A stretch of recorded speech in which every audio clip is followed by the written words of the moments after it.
I'm Brent Phillips. I'm Winnebago County Sheriff's Policeman Deputy, if you want to. I'm here to talk to you guys a little bit about DUI. One of the very first DUIs I had was, it was on the northwest part of the county, and I was about a year in. I really didn't take DUI too seriously. It was just something that, you know, if I got him, I would just deal with. But this was what kind of opened my eye to DUI.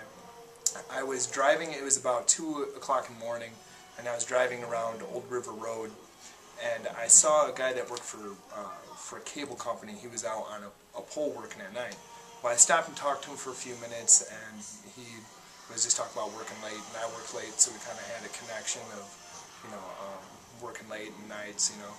So I went a couple blocks away, and I was doing some paperwork, and partway, I'd say about 10 or 15 minutes later, I got a call to meet at the intersection I just had been at talking to this guy. So I get there and I see this this red Pontiac Sunfire, and it was, all the wheels were spinning on it, and some young female was driving it, and she had hit the guy that was the pedestrian, and it was snowy, it was wintertime, it was around December 21st or something. Well, she hit him, and he had trapped him underneath the snow. So I got up to her, and I got her out of the car because she was pushing him further into the snow. So I get down underneath, and I am trying to scoop the snow away from him.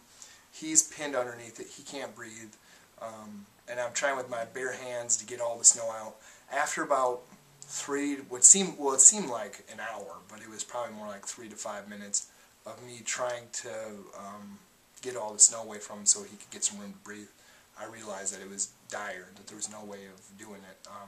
The snow was too impacted. It was kind of like a culvert where the hard ground was further beneath the snow than just a flat surface. So all the snow that the road had been plowed all went into this giant ditch, which he was in. So there was about, you know, up to my knees in snow. So I sat there with him, and as I was trying to get it out, I knew I had no chance. So I just held his hand and watched him die from suffocation from the pressure of the car and the snow and all that.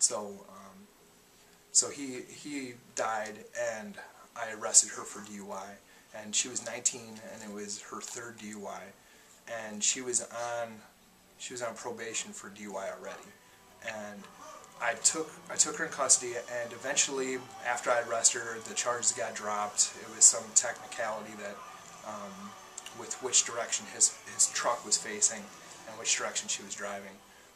But she eventually got off of the charges, and I think she served maybe 8 months off of the probation violation, and then she got released. And he was 25, and he had a 8-month-old daughter and a young wife, and they were about to celebrate the child's first Christmas, and that was one of the things that kind of made me look at DUI differently, as not just, okay, I'm going to get some people that had too much to drink. Instead of that, it's, if I arrest 300 people for DUI, if one of those saved, you know, a parent from a kid, or a kid for their parent, then that makes a world of difference to me. Some of the funny ones, DUIs I've had a guy that I saw him pushing his car down North Main. He's pushing it, and I stop him and I ask him if he needs any help. And when I get out of the car, I just get this punch in the face of pure alcohol. So I'm talking to him, and I ask him, I go, well, have you had anything to drink? And he just looks at me and he goes, no.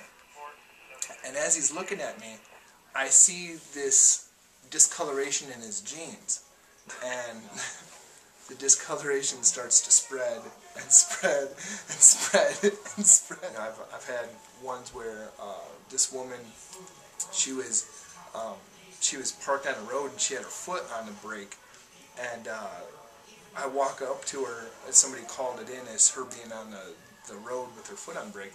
And as I walk up to her, she's in the car, and she's got her foot on the brake, and she's just sitting there while the car's idle.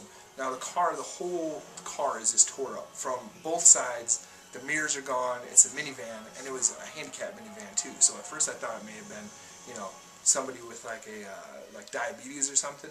Not the case. So I reach in and I put it into park, like, you know, the standard old park thing.